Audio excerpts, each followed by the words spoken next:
Hello and welcome to Celtic World, the podcast and YouTube channel dedicated to celebrating the fact that Celtic has a worldwide fan base. Now, looking around here, we see some new and exciting faces we haven't seen for a while. Paul will say a quick hello to. Hello, Paul. Hello, we've seen mine. We've seen Paul's face, but Jerry looking resplendent in his new Celtic training gear. Jerry, what about you? Doing great, Gav. Thank you. Ecstatic, I think I said just earlier on when you asked me how I was feeling. Yeah, good. Nice to be back. Had a bit of a break. Quick trip to Scotland. Quick trip to one of the islands off of Singapore for a wee holiday as well. So looking forward to getting into some real football action instead of this Euro nonsense that we've had to put up with for the last few weeks. I guess we're hopefully not going to talk about last night. But... Well, we may touch on it a little bit, but before we do, let's touch on Brian a little bit. Hello, Brian. How are you doing? Hello, good morning or good evening. Great to be back. Seriously, really missed it. Really missed the crack. It's just great to talk about Celtic all the time with people who are as passionate as I am about it. But the Euros has been a welcome distraction, apart from last night. But sure. Well, I haven't seen. I know the result of last night. Did you watch the game, Brian? I did. I could actually tell. I'm terrible at giving feedback. I've been watching, trying to, the student working up how many shots people have had in corners and stuff like that, trying to get the stats back in the game again, because usually I don't know what's going on in the Celtic matches. It was a different dynamic watching Celtic as opposed to watching teams you don't care about. Mm. I got out my scratcher and decided I would watch that game in the hope that England would get pumped, obviously. And but half time I just went back to bed. I didn't think they were likely to lose.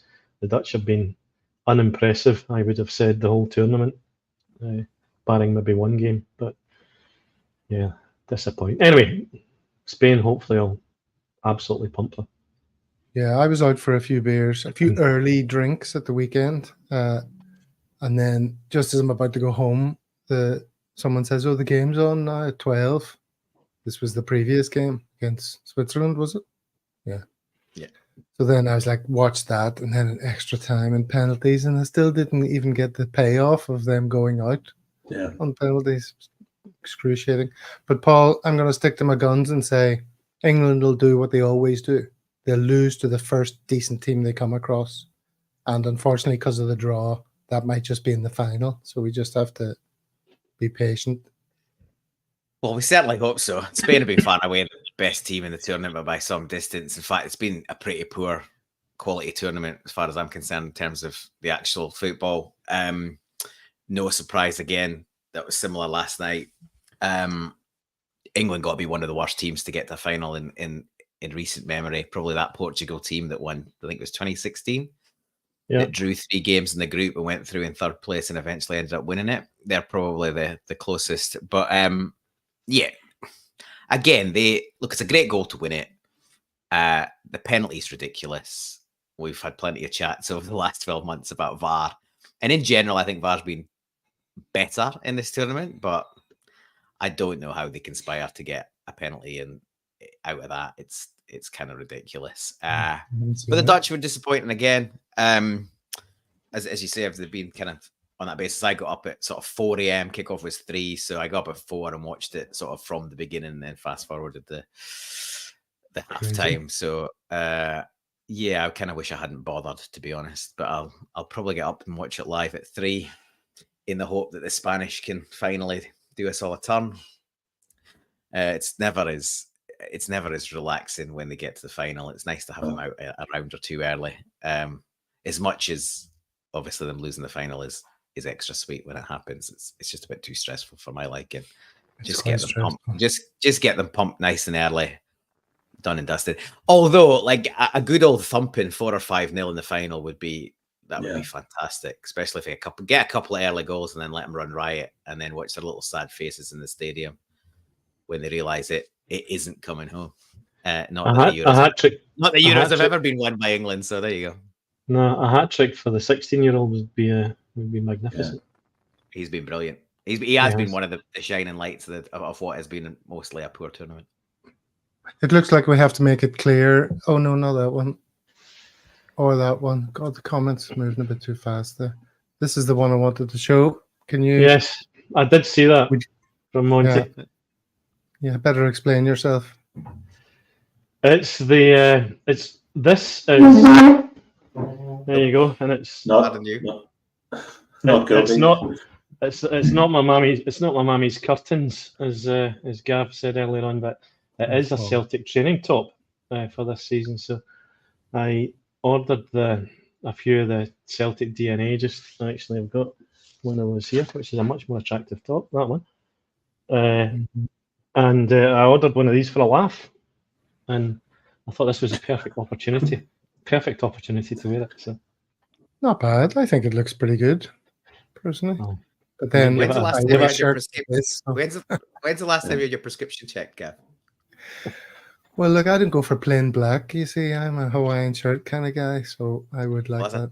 As I told you, it's deepest winter in Perth at the moment. It's kind of nudging around 13, 14 degrees here. So we're wrapped up for the winter chill. For those of you who have been to Indonesia, you'll know that Indonesian men typically wear what they call a batik, which is a shirt, but it's got crazy patterns and stuff on it, and this will go down well in Indonesia. So next time in Jakarta, I'll stick this on. Well, here's another question. You're getting some heat in the comments, sorry. I don't care. Look, I know, yeah, that's what I said. Look at the clobber I wear. I'm just about to tell Monty he's being very nice here. He's asking us how we're doing. That's very appropriate for today's show. Checking in on us, seeing how we're doing. About to play a video here that David and I partook in this conversation a couple of days ago with Paul Quinn, who's a very interesting guy. So we just get into it, and then when we come back in 40 minutes' time, we can respond, talk a bit about transfers, whatever's going on or whatever isn't going on. But this is really good and really interesting. I think you'll enjoy. Everyone sitting comfortably? Yes, sir. Paul from Green Sunrise Podcast, welcome to a Celtic World. Thank you, boys. How are we? We're very good. How are we, David? I'm good. I'm delighted to be here, and especially because I think this is an important topic. So I'm looking forward to getting into it with Paul. And nice to meet you, Paul. Thanks for coming on. Yeah, thank you very much, David. It was a bit of a shock to be asked to come on, actually, being honest. But as soon as I was looking at the channel and I've been watching some of the stuff you're doing, it's great. I love it. So I'm really excited, and thank you so much, guys, for having me on. Well, you're more than welcome. And we've been watching your stuff as well, and we'll get chatting about that too. But let's start with in the fashion that we often do. When I ask, how come you're a Celtic fan? Talk us through your Celtic fan story or credentials. Right. So, obviously, well, not obviously, but my family, originally from my dad's side family, are from Donegal, and which, by the way, is something that I've never actually visited Donegal. In the 44 years I've been on this planet, I've never actually visited. So I have family who I speak to a lot, but I've never actually visited the people in Donegal. So, but I've been growing up a Celtic fan all my life. But one of my first ever experiences going to a game when I was growing up, I didn't get to many games growing up, but one of the games I did get to was, maybe I shouldn't say this, but it was a day that we were playing St Mirren at Love Street, and Maurice Johnson was paraded with a Celtic scarf. And days later, he signed for Rangers. So I don't know if that's a good thing or a bad thing, but I do remember my father being very upset, and I just remember how upset he was when that happened. But again, maybe we should disregard that in time. But ever since then, I kind of get into all the Celtic games. I grew up in Drumchapel in Glasgow. all my best pals were all Rangers fans. So I grew up in Drumchapel, and I said I was only one of the few Celtic fans kicking up. And this is your Twitter handle, Celtic Supporters Club Worldwide, which when I saw this, I was thinking, well, that's right up our street. If we look at what else it says here, this will give us some information about what we're talking about. Celtic fan, loving father of two, life coach, suicide prevention, podcaster, make an appointment and let's talk. Yeah. And retweeter of beauty. Yeah. Which is a nice way to end it. Yeah.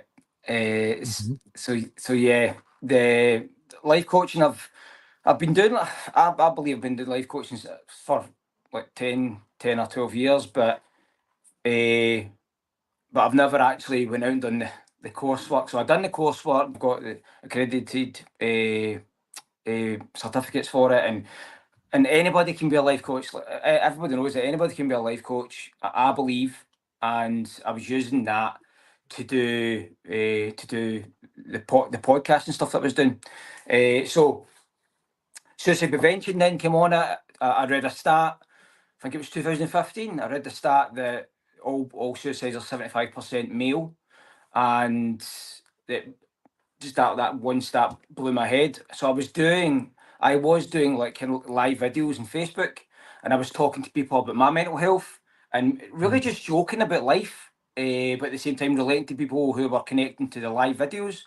And when I seen that stat, one of my friends had said, "Look, there's a charity. In fact, there's a charity in Drumchapel that do with suicide prevention. You should maybe go and see them. I can hook you up with a guy."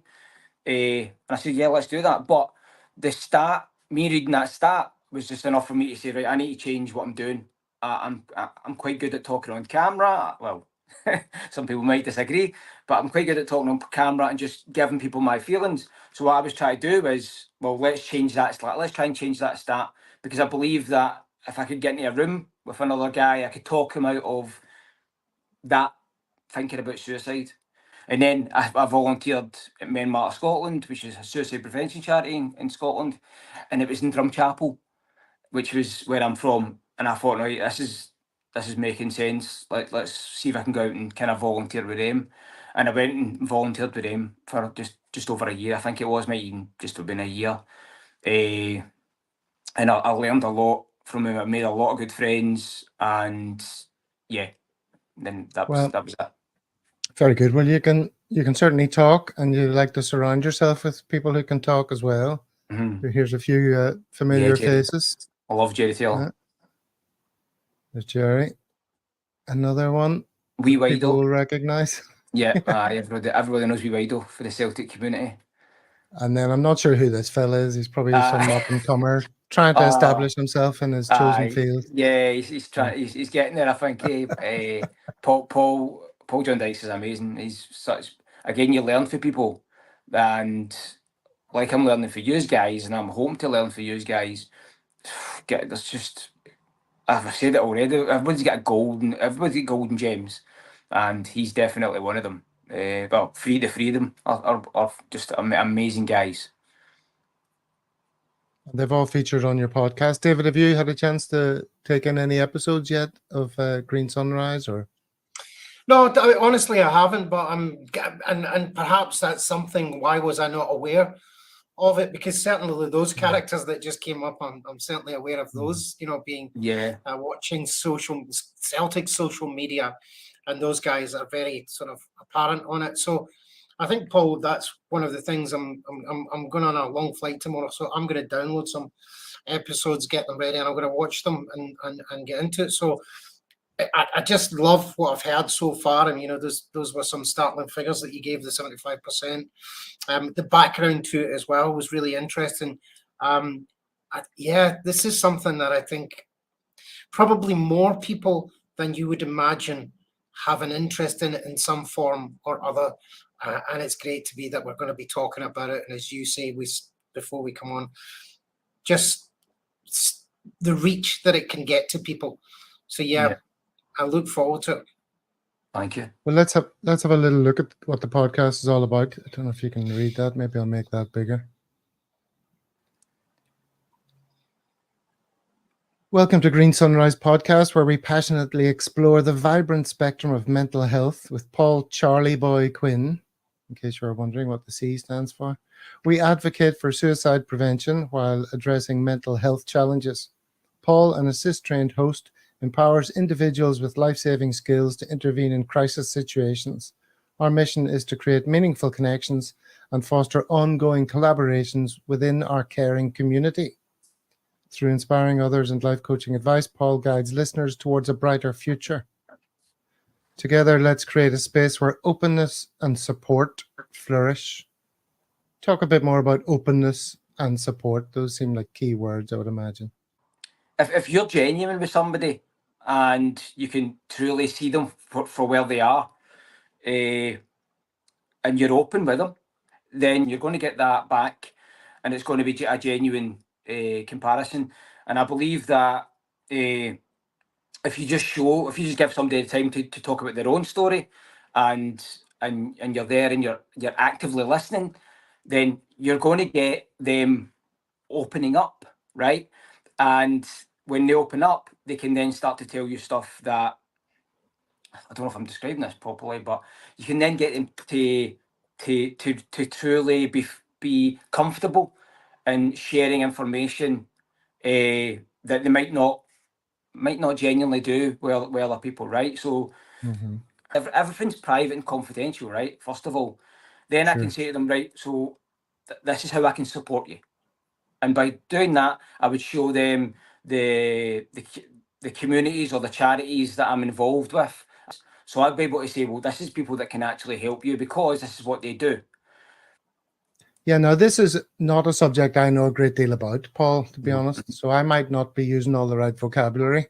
No, that's so fine. Forgive me if some of my questions are a bit basic. It's quite possible that many of our viewers are in a similar boat.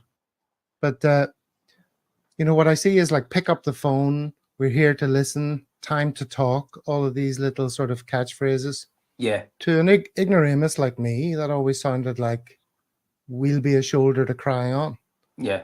But from what I gather from just watching a little bit of your stuff is your focus is all about practicalities. Yes, you're there to listen, but you're also focused on practical methods that you've learned from other people or techniques that you can give people to employ in daily life when certain things happen that can actually make the person feel better. Yeah. And I'd never really heard that articulated before. So talk to us about those kind of techniques. When I get people on the podcast, right, guests that come on the podcast, I've done a wee bit of research into what the actual issue might be, right? So if I'm interviewing a guy and we're trying to find out what his issue is or what his problem might have been, right? So I talk a lot about suicide prevention, but it doesn't have to be suicide prevention. It could just be a mental health challenge that they have in their life. So when I start talking to these guys about their situation, for example, and I'm going to go for the very first person I interviewed, as in the studio, and the guy's name was Bob, right? He was trying. I met him in the suicide prevention charity, right? I met him and I was volunteering at the time, and I was the very first guy to meet him. And when I heard his story about him trying to commit suicide, it was like 6 times he'd tried to commit suicide, right? And I'd interviewed him.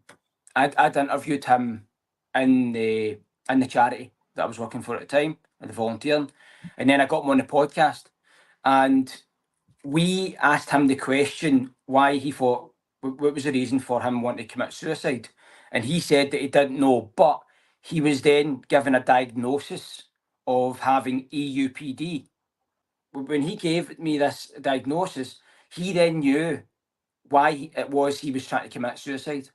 So it was like, and even although that's never going to leave him, but he's now got something that he's been diagnosed with, and he can now relate to everything that he's ever done. So he can now go back and say, right, now I can work. I now I've got a reason why I've got it. EUPD, which is emotionally unstable personality disorder, similar to BPD, which is bipolar personality disorder. He was then given a chance to say, right, okay, Now I can work with that. How can I work with that? Well, I would need to get some therapies. I would need to talk to more people about it. But now he's at the understanding, right, this is why I've got this. This is why I'm trying to commit suicide. So that was the very first conversation we ever had in the studio. And then that gave me a basis of, well, everybody's got something that's happened to them when they were younger. So I talk a lot about ACEs, which is adverse childhood experiences, in the podcast. And that was Bob's ace. Bob had an ace. Bob had EUPD since, I asked him how long he had it since he's been diagnosed. And the doctor said to him, he's probably had EUPD his whole life. Now, how can you have EUPD your whole life? It's something that's happened to him when he was younger. It doesn't have to be a massive trauma. It doesn't have to be abuse. It doesn't have to be any of that. But it has to be, what it means is something's happened to him when he was really young, or even as an adult, a young adult, something's happened to him, and he's then had this stuff in his life happening from that point onwards. So what we're trying to do is, when I ask that question, it opens up like so many different collaborations from, well, where he's been and where he's going. So every single conversation I've had since then has been related to ACEs, an adverse childhood experience that's ever happened to somebody, and that's how we can go forward. If we know that where your ACE has happened, we can then work on it and say, right, who are the people that can help? And there are numerous people out there who can help with these things. Therapy, there's therapies out there. There's things that people are doing that are helping, and all I'm trying to do now is we'll find them and get them to people quicker, because as you know, and everybody else knows, the hospitals and mental health all around the world is under severe pressure, and people are on waiting lists, right? Bob never got his diagnosis till 50 years into his life. Do you know what I mean? All right, he's not been seeing the doctors for 50 years, but it's took him 50 years to get a diagnosis of why it came to this point.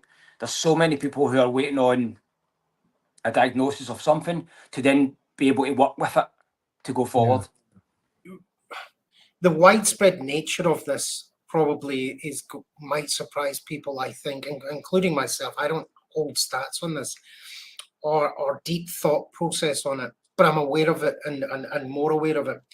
But let me ask this, if you think this is accurate. If you don't have cause to question your mental health, then you must be doing fine. Yeah. There's something that you're doing. There's something that you're doing that's keeping you on top of it. And I'd also be aware of, like, I think people hold, especially guys, right? Guys hold on to stuff that they're feeling. They're like, now that old thing we used to say, and you shouldn't be allowed to say it now, but people still say it, you have to man up. People still believe, guys still believe that they have to man up, right? So they hold on to something.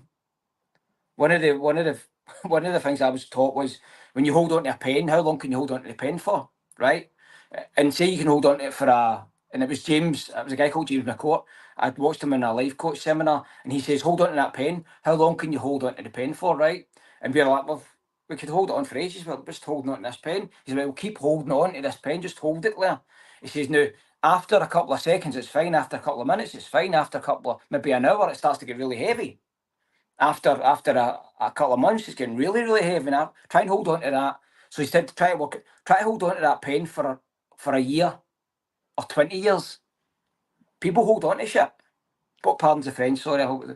People hold on to stuff that's happened to them, I believe, and they don't deal with it. And then in the background, what's happening is, I believe, it's working on you. It's burning something inside you. And again, if there's guys who maybe just don't have anything, then they're just lucky, I think. And I think they just deal with stuff. Maybe they've been brought up with parents that have shown them how to deal with situations, right? And maybe they've been able to deal with it that way. And I think that people can be really fortunate, and maybe just some guys and girls just haven't had that experience, or just haven't had the ways to deal with it. So with people who maybe just deal with it, maybe they've got a secret, and maybe they've got a golden gem, the thing I like to talk about. Maybe they've got something that they do and it works for them, and maybe they're sharing it. And maybe, I just don't know. So when people reach out to you, Paul, there must be like a real range of sort of severity that you see, just from people who are feeling a bit low and they're not really sure what, and they just felt like reaching out to people who are in a proper crisis, right? Yeah. So everybody who, and we're not talking thousands of people or hundreds of people here, but maybe hundreds of people, maybe. But when people contact me, it either comes from something they've seen on the podcast, and usually that's what it is, or it comes from somebody who knows somebody, and they have shared my phone number with them, right? And they've asked me to talk to them, and then I take it, and I'll look at the situation, and I'll say, right, so why don't we go for a walk, or why don't we talk about it like this? So I ask questions based on what it is they've got, right, or what it is that's happening in their life, and all I can do is use my experience from reading books, right? I read a lot of self-help books, right? So when I read books, I'll just pass on the knowledge that I've learned from those books and say, well, have you tried this, or have you tried that? And it doesn't always work. It's not always going to work, but there's always going to be something where we can relate on something, and as soon as we can relate on something, then we've got a winning conversation, or we've got a way where we can say, right, so let's do this then. And sometimes, by the way, just giving somebody the time of day, just giving them a place to talk about whatever they're going through is enough. I might even have one conversation with somebody, and that's enough. Let's move it on then to the world that this podcast's all about, the world of football.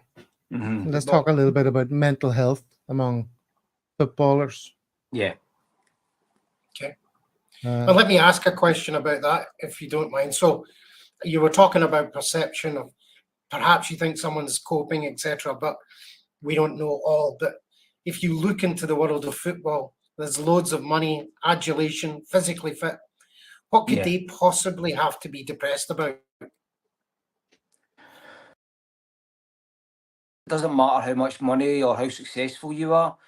I think relatable to what I'm finding is something like aces, right? Aces are massive, I think, right?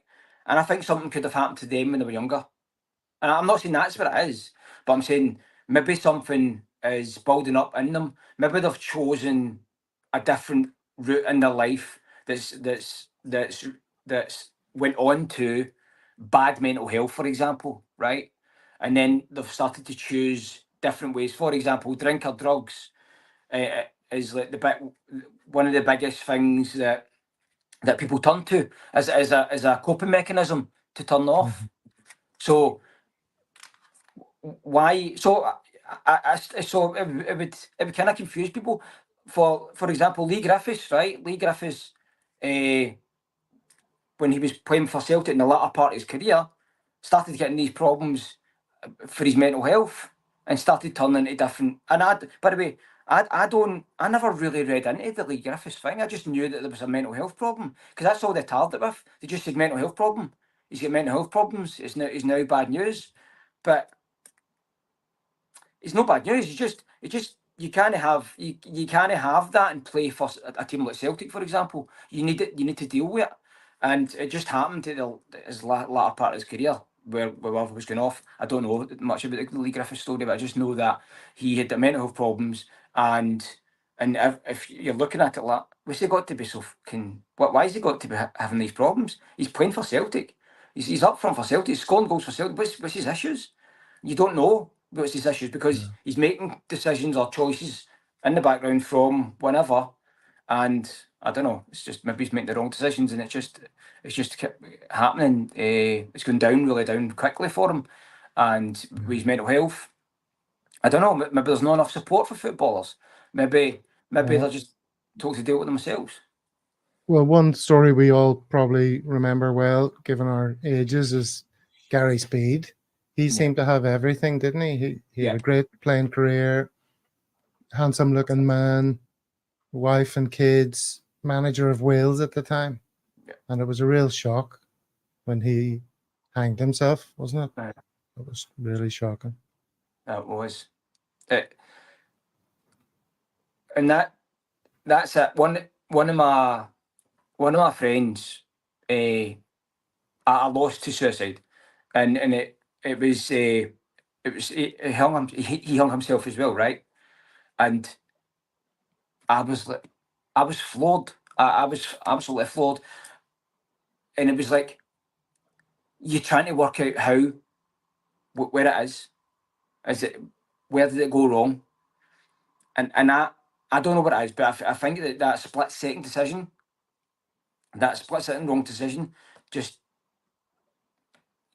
was it. It was just, it's not there's no such thing as bad luck. It's like he didn't want to be here in this life at that point in time. Now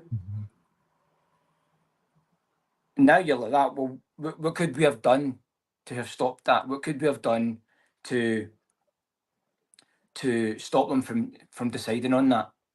I believe that talking about suicide prevention, talking about suicide like more openly, and I think it's getting better. I think it's getting a lot better.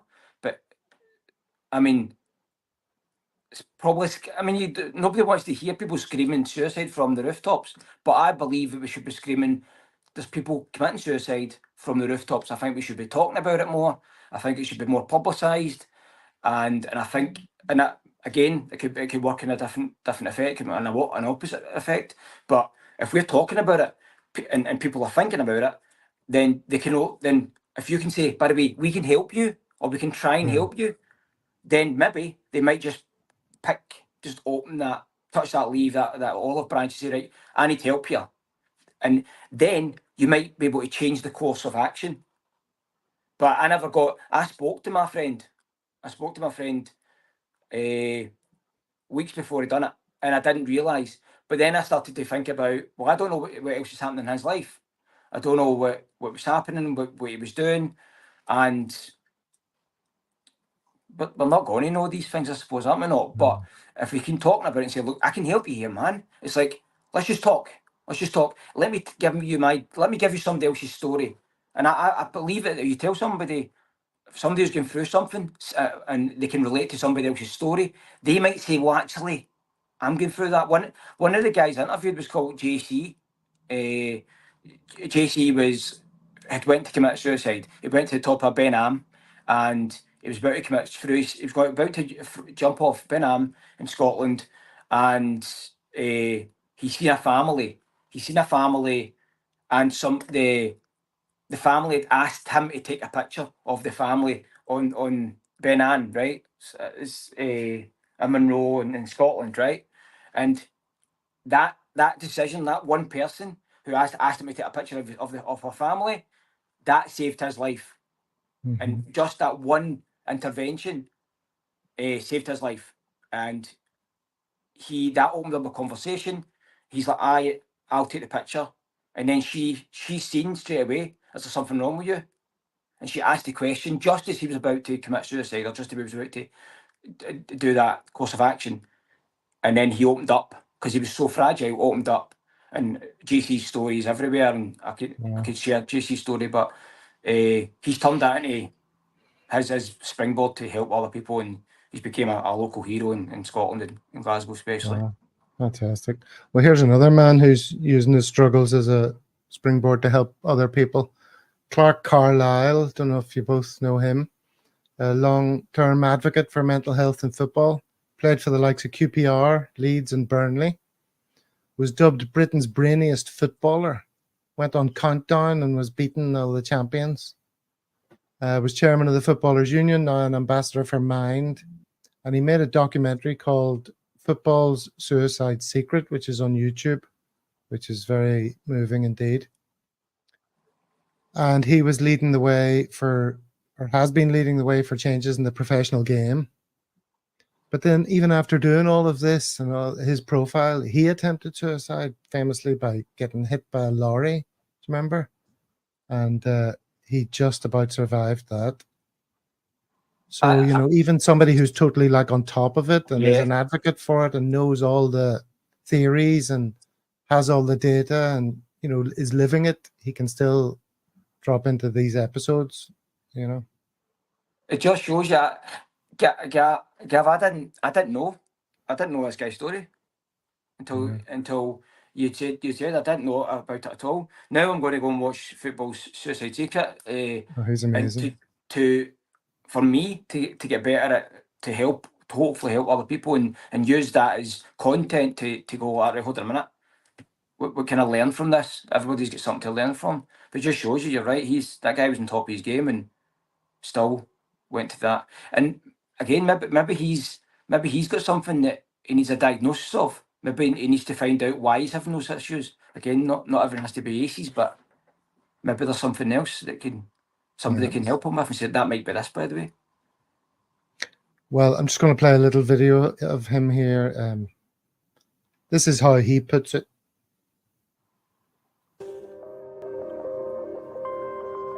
I have a very strong body. I do all the work to make it strong, yet it can still break down. And my mind is exactly the same. Because I have an incredibly strong mind. But that mind can get ill or break down. Depression, in my opinion, is a mental injury that needs diagnosing, treating, and then you're back on track again. The word depression. He was a strong mind, but then depression kicked in. I don't mind saying this, when I was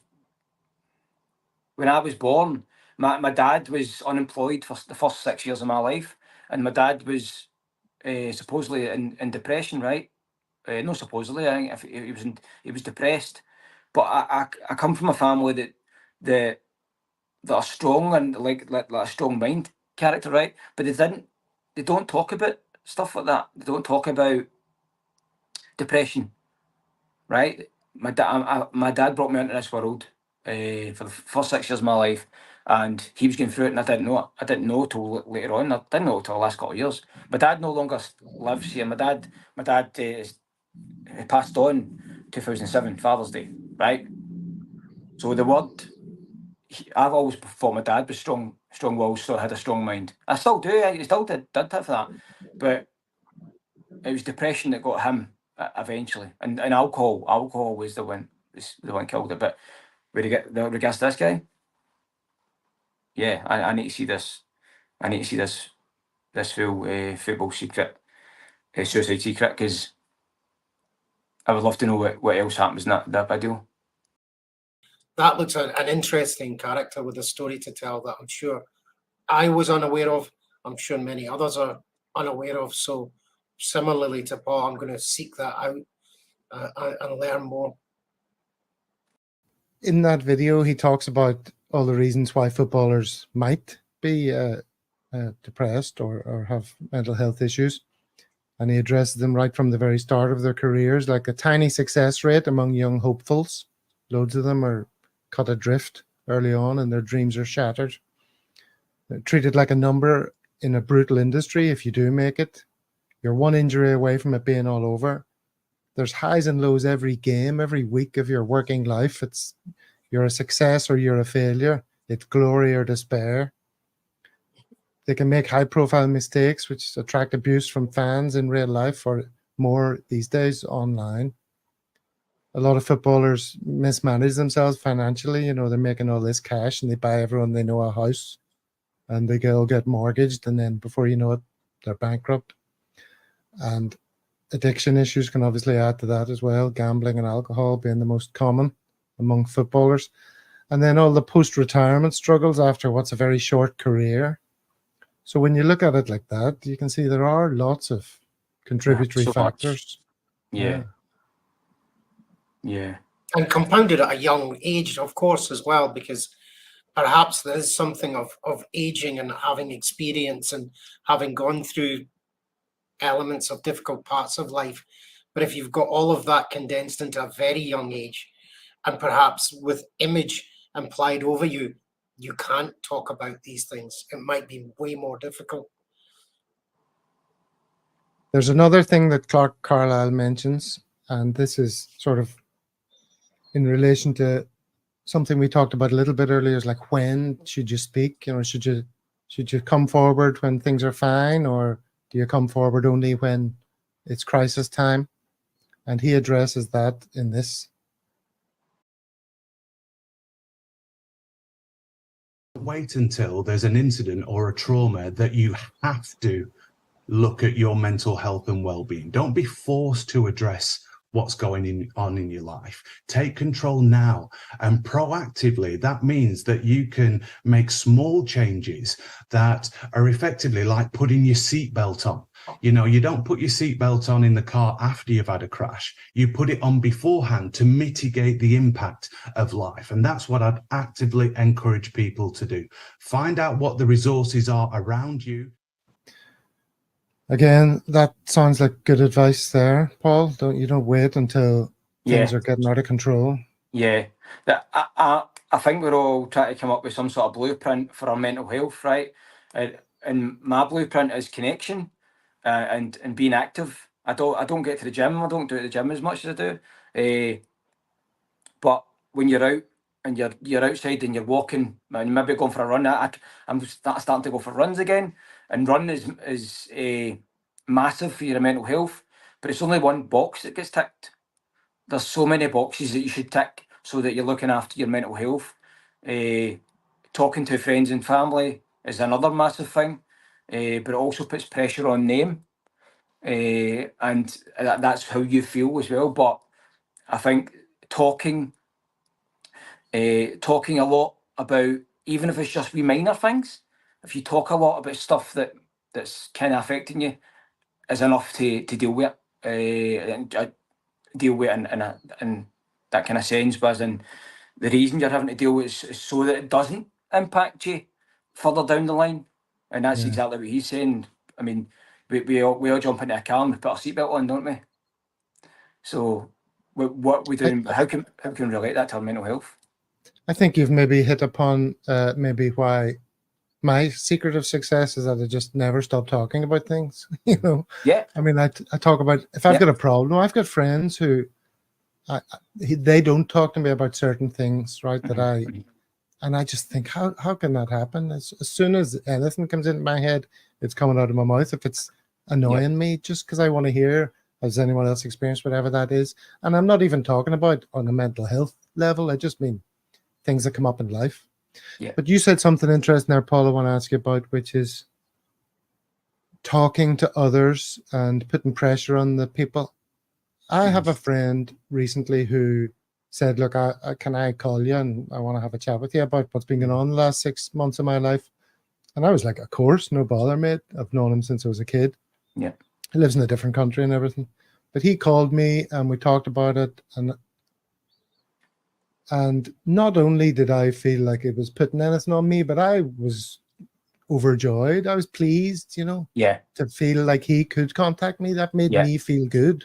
Yeah. You know, so if he was worried about, I don't want to trouble Gav, not only was it no trouble, but it was a vote of confidence in me. You know, I really liked it. Yeah. The fact that he could talk to me. So I think that's important for people, you know, to not be reticent about contacting their mates or their family members, because I don't want to cause any trouble. I don't want to hassle them. Yeah. It might not at all be hassle. It'll be a joy for them too. One of the things that I've done the assist training, right? I was going to talk to you about doing the assist training, right? And that was applied suicide intervention skills training, right? And I also done a mental health first aid course, right? And during doing that, it was all about, don't be scared to talk, right? Don't be scared to say certain words, like key words, like suicide, stuff like that. But just talking about your life in general, and even though it might not relate to them, and even though you might think, nah, that'll bore them. It's not about that. It's about talking about it, because everybody relates to something. Everybody relates to something, and it doesn't matter what you're saying. You're actually empowered. You're right. You felt empowered by them giving you the situation. That's what I feel every time somebody comes to me. I feel empowered because I've got, right, I can't believe they've came to me for that. I feel so special. And then I give it back to them, and I tell them, thank you for sharing your story, because it means a lot to me, and I know that we can help each other in a sense. Well, bringing it right back to Celtic, one man who's happy to talk about things, it seems, is Matt O'Reilly. Yeah, and he's a very modern man, isn't he? And very sort of mindful, conscious of the importance of his mental state. And he has a life coach in India, doesn't he? That he talks to.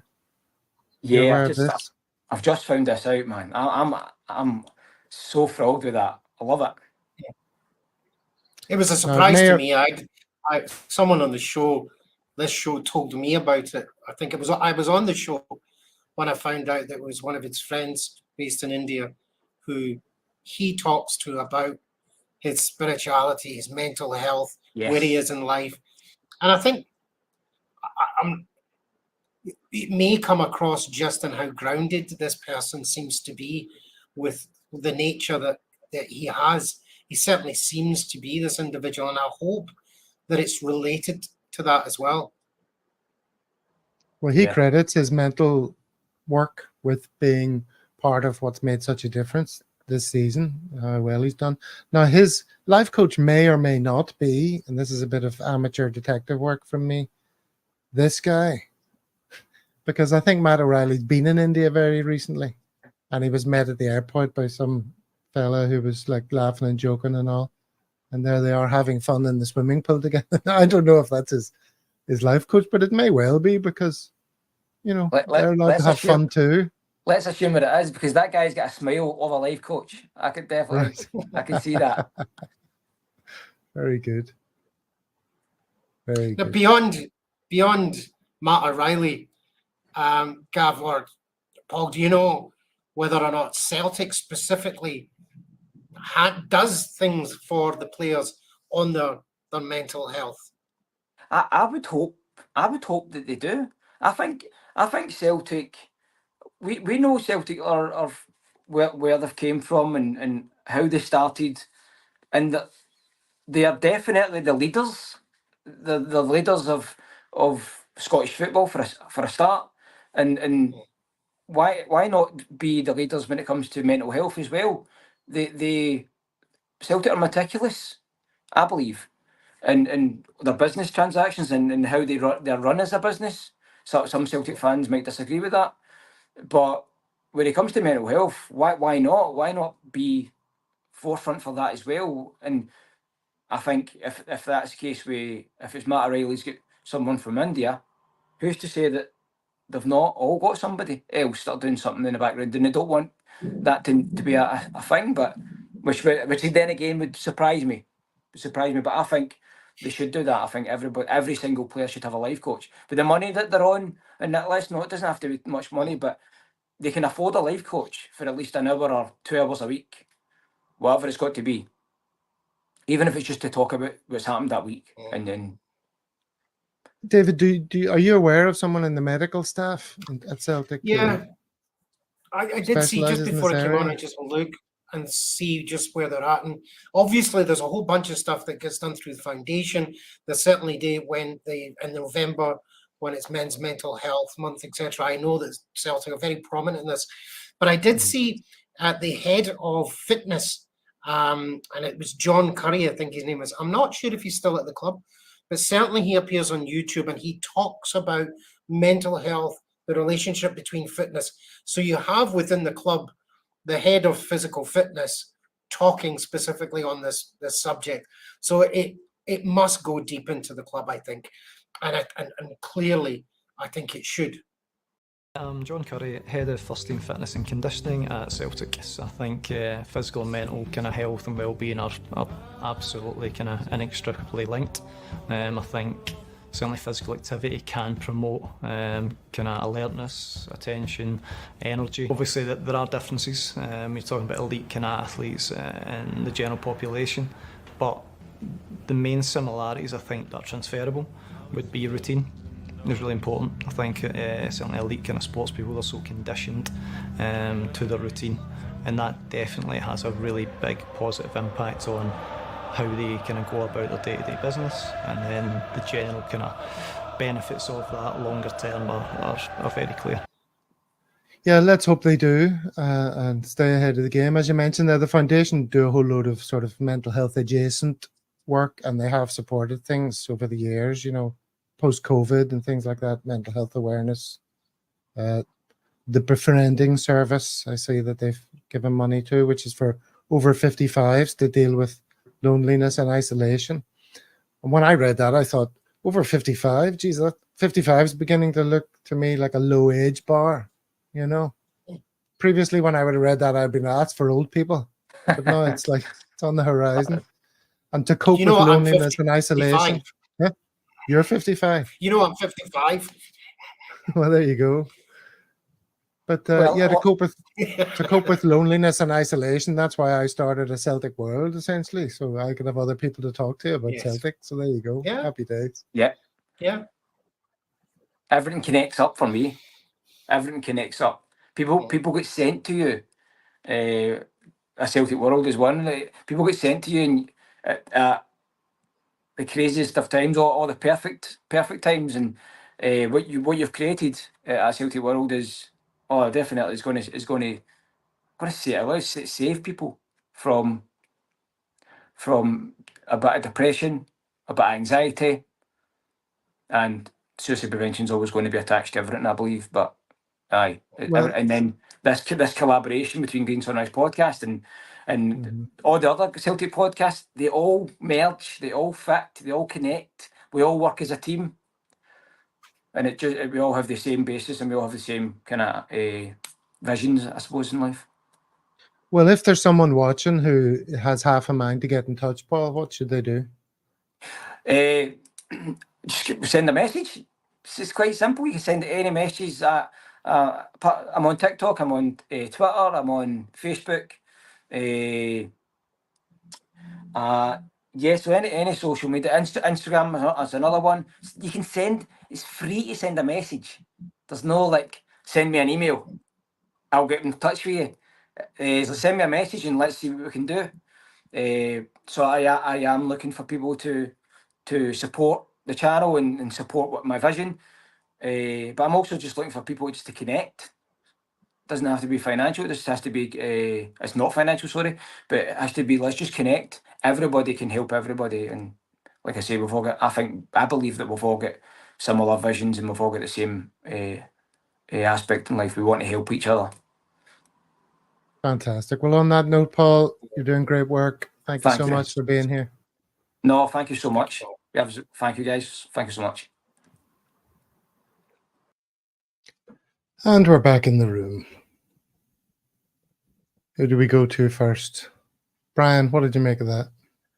No, fantastic. And it's just that our generation, people don't talk. And I mean, I'll be open and honest with you. I would sort of suffer from anxiety, worrying about the small things in life. You know, like if you go up and talk in front of a load of people, but I couldn't read a bus timetable, or when I go into supermarkets and to buy food, I just get blind. I don't know what to buy, and silly things, and that would sort of wind me up a bit. But no, it's great just being able to talk and helping other people's, and helping. It's almost like the giver's gain. We help somebody, and I'm luckily in my job, that's what I do. So I'm getting that Monday to Friday. And then I really did the podcast really helped my mental health, because you get this stage in life, you're getting a lot older, and sort of, not saying life's passing you by, but you don't have time to do the things and reconnect. But just really glad I saw you that day on the Celts podcast. as a guest, and then Yeah. we've always been in touch, sort of, even if it's, I remember you called in to see me, must have been 10 years ago or something, but it was great to have that reconnection again, and then you start thinking about other things and meeting new people like Paul and Jerry and David and Kaiser, Dano. Jesus, I'd be sitting on the lawn some days and just think about some things Dano says and literally cram of laughter. It's a great wee family that we have here, and thanks for letting me be part of it. No bother, Brian. No bother. As for that video, did you see there was lots of comments there, Jerry? Like, everyone is touched by this issue, either individually or friends and family. And as you can see from the comments there, it's obviously a subject that a lot of people have feelings about. Yeah, I think, whether you suffer a disability yourself as regards to mental health, or I think every single one of us has friends, close friends, family that have been touched with at times when they've struggled to cope, and in some instances that's very sadly meant them taking their lives. And it's we're blessed that there are people like Paul out there to lend an ear, most importantly, I think, and lend assistance to people when they are going through those desperate moments of their life. So that, really enjoyed that. Was very glad I'm on the show and saw that today. But very humbling, and I'm always very humbled when I listen to people like that, and just, with their humanity and their ability to give so much of themselves to others. Yeah, and I think one of Paul's messages was that he doesn't have all the answers. He's like the portal to help people. If someone gets in touch with him, he's always there. He talks to them and he tries to find where to direct them to, to professionals, to charities, to getting diagnosed. Diagnosis being an important first step. Once you can give something a name, you can deal with it. Paul, your reaction to that video and any points you'd like to bring up about it?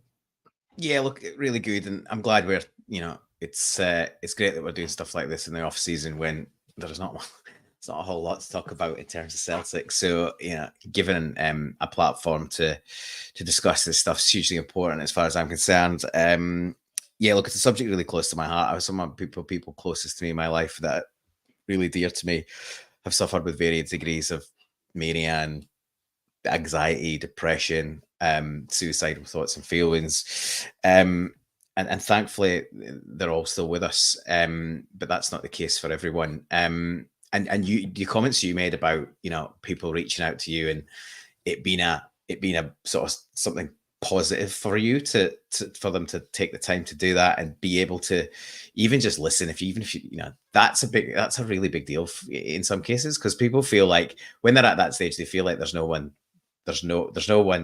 end in sight, and there's no one that wants to hear from them, and they're not there's nothing worthwhile for them. So just taking the time to listen to somebody gives them that opportunity, a bit like Paul's story about the guy being asked to take a photo on the Monroe. It's massive. The other thing I would say is, from personal experience with people really close to me, is if you feel in any kind of way is troubled by this stuff, go speak to somebody, go see a doctor, go see a professional. I know there's still a stigma about even talking to people, but there's also a massive stigma about meds, and people really don't want to be put on tablets because they have a fear that it's going to fundamentally change them, or they're not going to be themselves anymore. People really close to me have over a long period eventually plucked up the courage, I guess, to try medication. And in every case, they've had a much more positive experience. Some of them find the right med, the doctor finds the right med immediately, and life is immediately more positive. Others have to try, trial and error different drugs before they find the one that's going to, be beneficial. And it's not a magic, it's not a magic bullet, but certainly it just lifts some of the pressure and weight. Like most of the time, Paul's right. There's something in the background that's caused it, but equally, a lot of time it's a chemical imbalance, and really the meds just even that chemical imbalance out and make life a little bit more bearable and easier to cope. So yeah, a bit of a long-winded monologue, as I'm prone to do from time to time, but it's a topic I'm really passionate about. Talk, Paul. Yeah, and well, it is, and it can save a life. So yeah, please, reach out if anyone's struggling. We're all on Twitter. Message us there. Speak to somebody close to you. There's no way somebody that cares about you will regret you getting in touch. And yeah, it'll give you a little bit of an opportunity to hopefully to push on through. On a lighter note, I see Jerry has discarded the Christmas jumper. I like the hat and tap. That's your other hat. People that aren't involved in actually being on as a presenter on this podcast won't understand that there's a little window when Gav goes and plays a video. You just get a little window and you just can see yourself down the bottom. And I was getting a bit anxious looking at that top for such a long period of time, so I thought I'd change it just to put myself in more of a zen-like state. So yeah, very good. And then Sean is referencing something you said earlier. Jerry's right. Good guys always ignored in life. Money more important to people. Just don't care. Yeah, it's good to have people around who do this great work. It is indeed. All right, well, look, we're at the hour already, so let's spend a couple of minutes talking in a circular fashion about transfer bullshit that hasn't happened yet, because we have to dedicate some time to that. We're Celtic YouTube, after all, and that's all it has been for weeks. Brian, has that been driving you around the twist? There's no point listening to somebody talking about what may or may not happen. You know what I mean? I just don't do it anymore. I used to do it. I used to do it all the time and go, oh, we're going. I remember an old friend of mine had told me years ago that Ruben Sosa was going to sign for Celtic, and I was dancing in the streets. I remember Ruben Sosa played for, I think it was Inter Milan. Rumours are rumours, but well, I don't know. Well, maybe get somebody half decent in on loan. I think, it's a bit of a blue chip player, but we'll see what happens. You know what I mean? And we'll see what happens. Is there anything we can say to calm Sheena's nerves here? Because my point of view is, I know there's been a lot of talk on social media about, the season's about to get underway. We're playing the game against Ayr United, and that's the start of it. And we don't have anyone or other people saying we have to have players in for this tour. We have to have them in. It's a necessity. I'm thinking none of this is true. The window has still got a fair amount of time to go. Ideally, we'd get them all in early and get them bedded in and all the rest of it. But, can we not just chill out and let things unfold? It's out with our control, to use a good Scottish term, Brian. So, just take it easy and have faith in the boy from Carnlough that he's going to produce the goods, Paul, eh?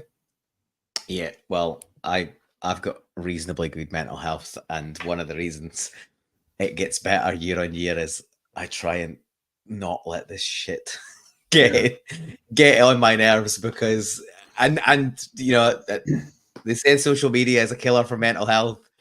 I don't doubt it. I can't turn off Twitter. Celtic Twitter is a borderline meltdown again, particularly a few of the usual suspects that come out at this time of year. But yeah, there's nothing any of us can do about it. So, short of storming into the boardroom and demanding somebody opens a checkbook, I'll just let it roll. Let's. I no doubt will be reasonably, and you don't like this word, but I'm going to use it. I'm no doubt I'll be reasonably underwhelmed by the time the season starts. But whatever we've end up with, we'll be rooting for the Hoops all year, and hopefully we'll be better than the season before. But yeah, it's not quite the flying start you would have hoped. But you're right, Gav. There's still plenty of time. I think the problem is we shop in a bargain basements. You look on any of the sort of gossip pages, and it's 30 million for this person and 40 million for this person and 17 million for this person, and then a kid goes for 4 million, and you're like, well, like, we need to incrementally move the dial in terms of wages and fees, but having a recruitment team would be a start. Like, there's lots of flaws in where we are. Yeah. Particularly the fact we have not got a new goalkeeper when we've known about that for about 6 months. But didn't Brendan say we could have had 9 players in? Of course. And he says no, didn't want them. Yeah, of course we could. I mean, well, of course we could. We did it last year. We had 9 players, and now we want to ship out most of them. Well, let's talk to Jerry about this. Jerry's our resident deal maker. And Stephen Kennedy's comment here, 25 days to our opening league game against Killy, still nothing. Now, when you're lining up all your deals, Jerry, and you know you have a deadline coming, it's the end of the quarter or whatever, you want to get them closed, can a lot happen in the last 25 days? A lot happens in the last... anyone that's in the same type of industry as me, and I sell software, and I work for a company that sells software. 90% of any software company's revenue is done in the last month of a quarter, and 80% of that 90% is typically done in the last 2 days of the quarter. So, yes, everyone's trying to get to a deadline, trying to negotiate and get the best deal. So, yeah, it's it's no different, and I'm sure everyone inside every football club around the globe goes through the same thing. I mean, there'll be horse trading until the last minute of the transfer window. But yeah, it is difficult, as Paul said. It's difficult not to at times have to go and you feel as though you need to take a pill to calm yourself down when you're. I mean, first thing I do, I'm sure like the rest of you, when I get up in the morning, I just go to Celtic News Now and just refresh and see what I've missed maybe from 4 hours before. I wake up in the middle of the night and I go and do it. And it just gets worse the closer we get to the window. But we can but believe that we'll do at least as well this season as we did last season. So I'd obviously take a treble right now. So. Gav, did you hear that Roman Hale, the guy from Cliftonville who scored from the halfway line, remember he celebrated the goal? He signed for Ross County. I did see that. Yeah, I'll tell you what, we could have done worse than take a punt on him. Oh, you remind me, I've got a couple other things to share before we go. Which I'm just going to keep talking about as I just going to Paul's point though, in terms of the windows at the shop. And I was fortunate enough last season to be at the Celtic Atletico Madrid game, and the season before at the Celtic Real game at Celtic Park, and my missus was with me at both those games, and she's saying, what's so good about these teams? I'm like, I see that player there, he's worth more than the entire Celtic football team combined. They paid more money for him than the net worth of our entire team. And that is just reality. That is reality. It's reality of our financial situation. We've got I think there's a lot in the press the other day about the Celtic share price being at a 23 or 24 year high, which has the net worth of the market capitalisation of the company at £176 million now, which is, it's compared to the people that were the people that we're competing with. I mean, these guys, some of these companies are worth close to £1 billion now, so or more. It's been a good investment for Desmond so far, anyway.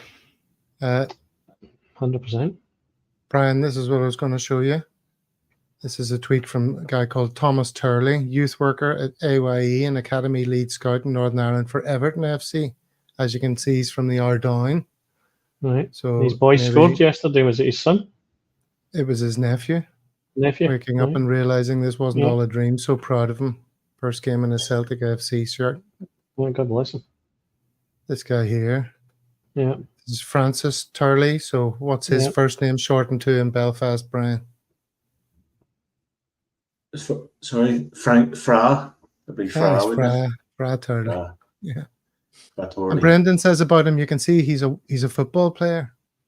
He does some wonderful things with the ball and has a natural instinct to get into the box. I was really pleased with him. He's 18 years old. Used to play for Cliftonville and Glentoran. But you look at Yamal that plays for Spain. 60. You know, age isn't the problem. If we have the right people knocking around, I'd rather promote. I know obviously there's key areas we need to fix, but do worse and get Mitchell Freeman on the left side. Try and promote him up, and definitely we need a keeper, like minimum. I know there's not even talk about buying these young players, isn't there? From two keepers. Two keepers, yeah. We can't have Paul having a heart attack whenever Scott Baines nets for the Champions League. Well, we'll close with this thought that I had a bit of a heart attack after I saw that a picture of me at the gym went out on social media and made quite a stir. It's quite embarrassing. It wasn't me taking it, as you can see. You weren't awake there, Gav. That's me. I'm in the background, Brian. Oh, sorry. I knew that, but I was trying to. Yeah. It's a great photograph. See the way the towel stays around his waist, even though it's not wrapped. It's just the folds managed to secure it. Anyway, thought we'd ended on a slightly on that note. I hope everyone's had their dinner. I'm gonna have to get back to doing my morning walks, so that doesn't become the eventuality. Nice ask, Gav, says Stephen. Thank you very much. I appreciate it. Nothing like a wee compliment there to send you off happily into the rest of your day. Well, we hope the rest of you have a wonderful rest of day. Thanks to Jerry, Brian, and Paul for being here for this episode. Great to see you again, as always. Can't wait for the season to get underway, and we're doing this twice a week again, getting back into the rhythm. And thank you everyone in the comments for all your comments and our sympathies to anyone who's been touched by the issues addressed today. All right. Until next Thursday, lads. Hail, hail. Hail, hail. Hail, hail. Hail, hail.